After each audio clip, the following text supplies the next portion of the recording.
أكبر.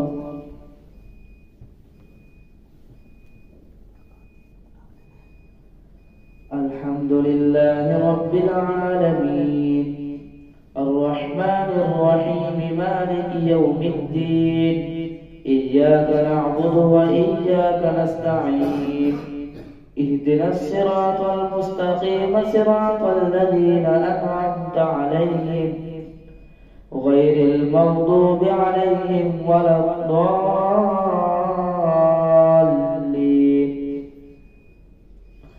وإلى مدين أخاهم شعيبا قال يا قوم اعبدوا الله ما لكم من إله غيره ولا تنقصوا المكيال والميزان إني أراكم بخير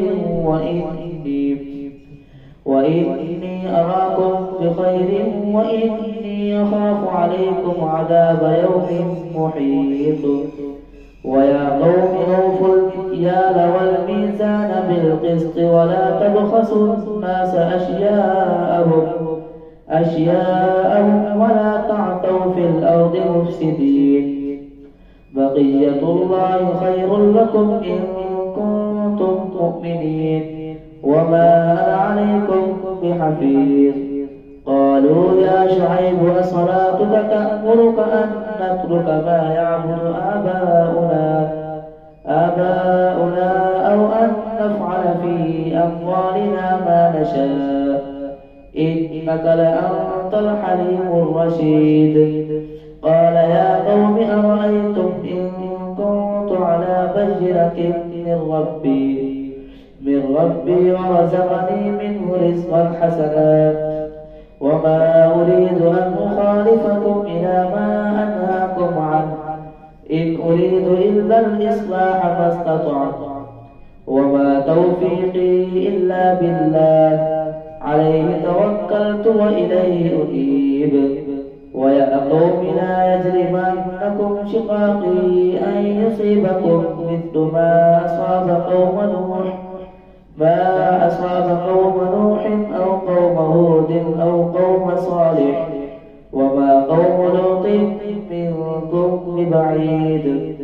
واستغفروا ربكم ثم توبوا إليه إن ربي رحيم ودود.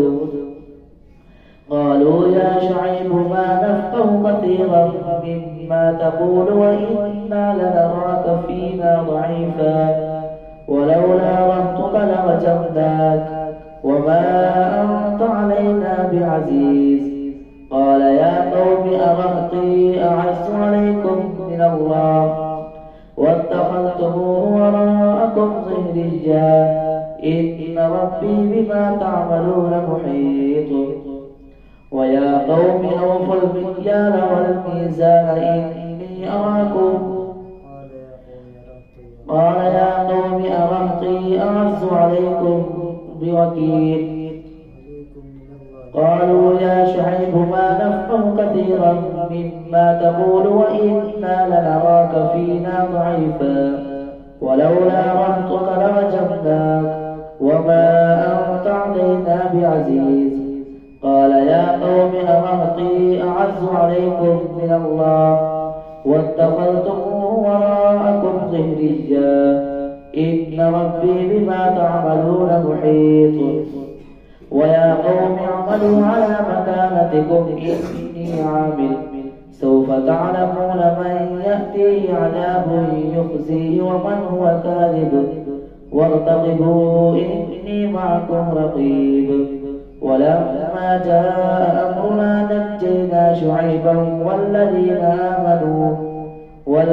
آمنوا معه برحمة منا وأخذت الذين ظلموا الصيحة فأصبحوا في ديارهم جاثمين كأن لم يغنوا فيها ألا بعدا لمدين كما بعدت ثمود. ولقد أرسلنا موسى بآياتنا وسلطان مبين إلى فرعون وملئه فاتبعوا أمر فرعون وما أمر فرعون برشيد. يقدم قومه يوم القيامة فأوردهم النار وبئس الورد المورود. وأتبعوا في هذه لعنة ويوم القيامة بئس الرفد المرفود.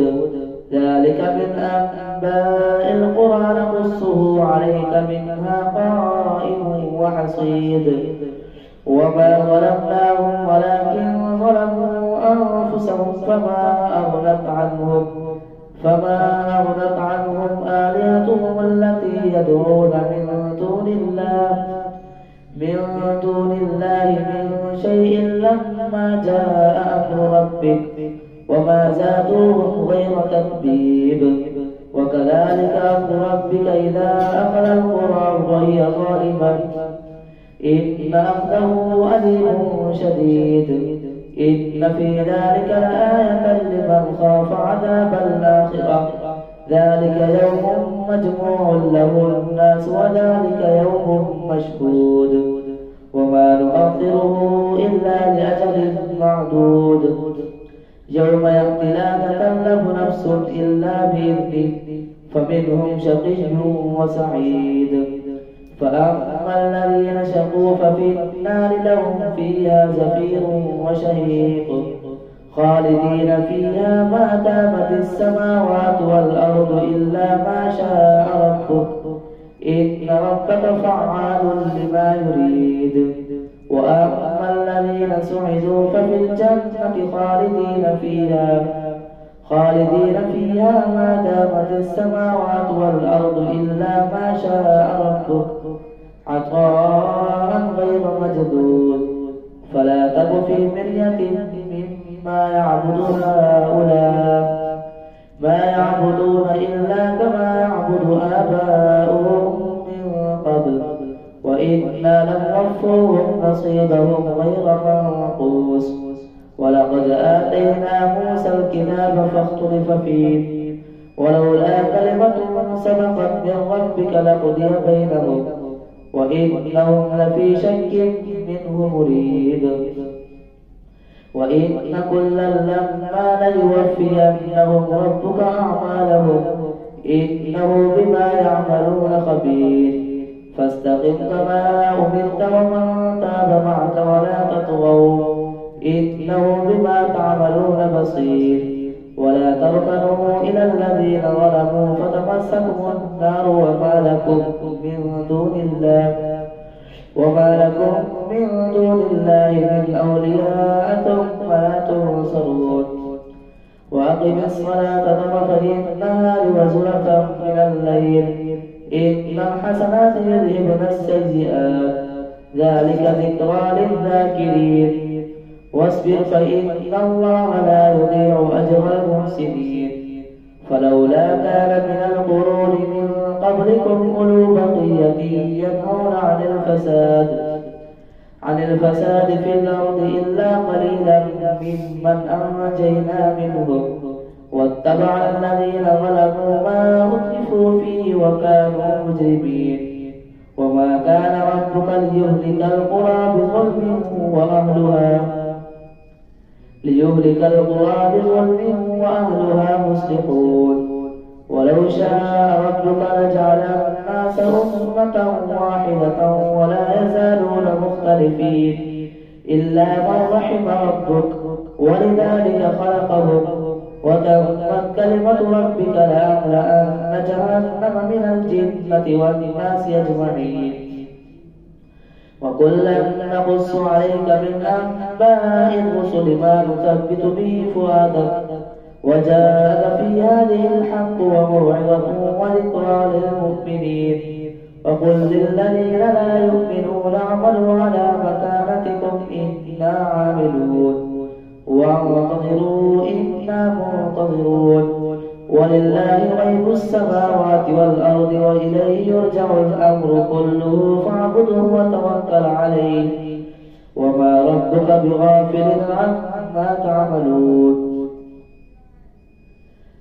ألف لام را تلك آيات الكتاب المبين إنا أنزلناه قرآنا عربيا لعلكم تعقلون.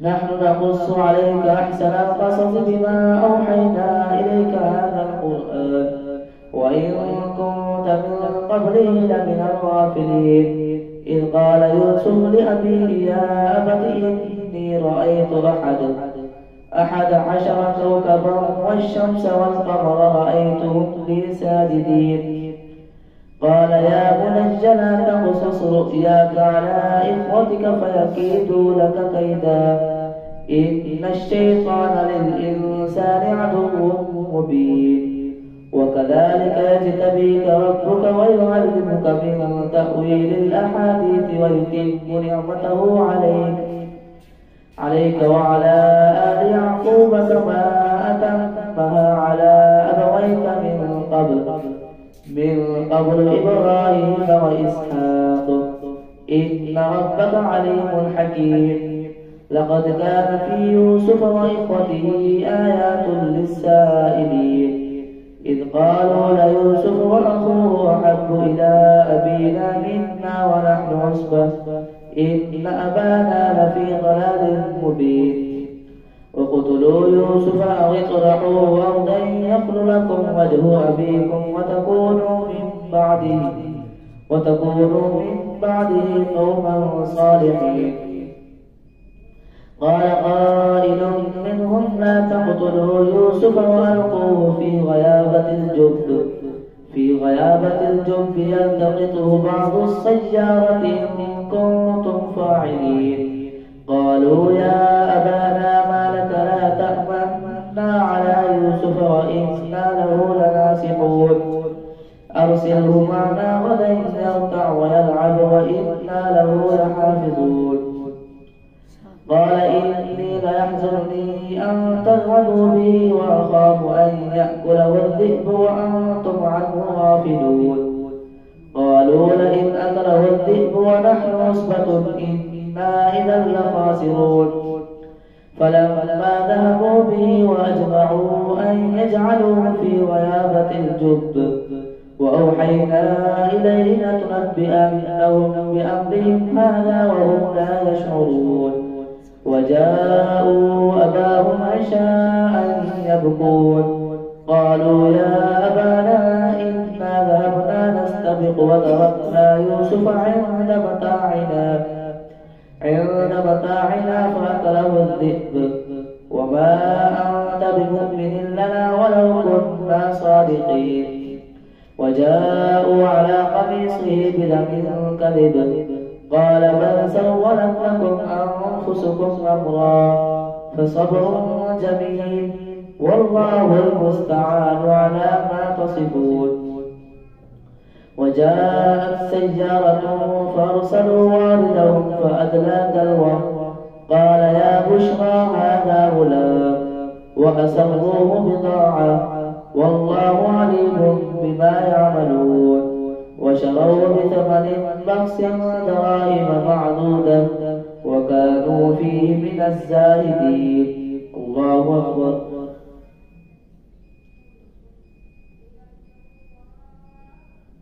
سمع الله لمن حمده الله أكبر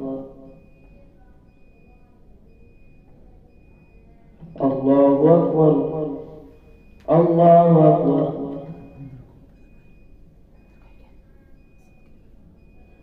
الله أكبر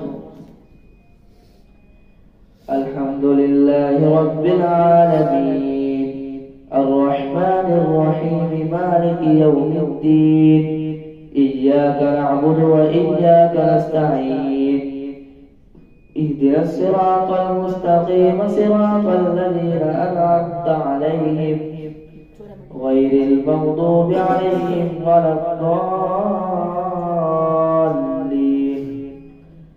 وقال الذي اشتراه من مصر لامرأته أكرمي مثواه عسى أن ينفعنا أو نتخذه ولدا وكذلك مكنا ليوسف في الأرض ولنعلمه من تأويل الأحاديث والله غالب على أمره ولكن أكثر الناس لا يعلمون ولما بلغ أشده آتيناه حكما وعلما وكذلك نجزي المحسنين وراودته التي هو في بيتها عن نفسه وغلقت الأبواب وقالت هيت لك.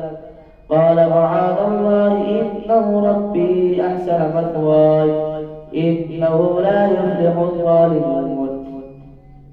ولقد همت به وهم بها لولا أن رأى برهان ربه كذلك لنصرف عنه السوء والفحشاء إنه من عبادنا المخلصين. واستبق الباب وقدت قميصه من دبر وألف يا سيدها لدى الباب. قالت ما جزاء من أراد بأهلك سوءا إلا أن يسجن أو عذاب أليم. قال هي راودتني عن نفسي وشهد شاهد من أهلها إن كان قميصه قد من قبل فصدقت وهو من الكاذبين وإن كان قميصه قد من دبر فكذبت وهو من الصادقين. فلما رأى قميصه قد من دبر قال إنه من كيدكن إن كيدكن عظيم. يوسف أعرض عن هذا واستغفري لذنبك إنك كنت من الخاطئين. وقال نسوة في المدينة امرأة العزيز تراود فتاها عن نفسه قد شغفها حبا إنا لنراها في ضلال مبين. فلما سمعت بمكرهن أرسلت إليهن وأعتدت لهن متكئا وآتت كل واحدة منهن سكينا وقالت اخرج عليهن. فلما رأينه أكبرنه وقطعن أيديهن وقلن حاش لله ما هذا بشرا إن هذا إلا ملك كريم. قالت فذلكن الذي لمتنني فيه ولقد راودته عن نفسه فاستعصم ولئن لم يفعل ما آمره ليسجنن وليكون من الصاغرين. قال رب السجن أحب إلي مما يدعونني إليه وإلا تصرف عني كيدهن أصب إليهن وأكن من الجاهلين. فاستجاب له ربه فصرف عنه كيدهن إنه هو السميع العليم. ثم بدا لهم من بعد ما رأوا الآيات ليسجننه حتى حين. ودخل معه السجن فتيان قال أحدهما إني أراني أعصر خمرا وقال الآخر إني أراني أحمل فوق رأسي خبزا تأكل الطير منه نبئنا بتأويله إنا نراك من المحسنين. قال لا يأتيكما طعام ترزقانه إلا نبأتكما بتأويله قبل أن يأتيكما ذلكما مما علمني ربي إني تركت ملة قوم لا يؤمنون بالله وهم بالآخرة هم كافرون واتبعت ملة آبائي إبراهيم وإسحاق ويعقوب ما كان لنا أن نشرك بالله من شيء ذلك من فضل الله علينا وعلى الناس ولكن أكثر الناس لا يشكرون. يا صاحبي السجن أأرباب متفرقون خير أم الله الواحد القهار ما تعبدون من دونه إلا أسماء سميتموها أنتم وآباؤكم ما أنزل الله بها من سلطان إن الحكم إلا لله أمر أن لا تعبدوا إلا إياه ذلك الدين القيم ولكن أكثر الناس لا يعلمون. يا صاحبي السجن أما أحدكما فيسقي ربه خمرا وأما الآخر فيصلب فتأكل الطير من رأسه قضي الأمر الذي فيه تستفتيان. وقال للذي ظن أنه ناج منه اذكرني عند ربك فأنساه الشيطان ذكر ربه فلبث في السجن بضع سنين.